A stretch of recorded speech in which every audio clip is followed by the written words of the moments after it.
आज हम लोग जा रहे हैं मौसी की धानी कटाने। और ये मौसी की जगह है। मौसी देखो, ये मौसी खड़ी है।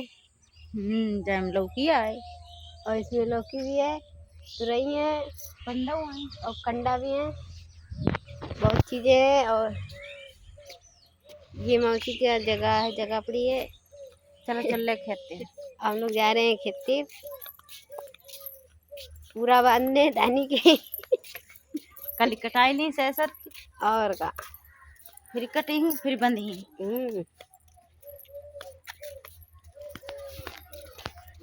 का करी ना तो खाई कैसे। तो या तो हम लोग दानी चावल करेंगे कैसे नहीं, खइबे कहीं। गेहूँ करेंगे नहीं, तो आप लोग खाओगे कैसे। तो इसलिए हम लोग जा रहे हैं धानी तीर। अब करेंगे नहीं तो आप लोग कहाँ से लोगे, तभी तो खाओगे जो हम लोग करेंगे।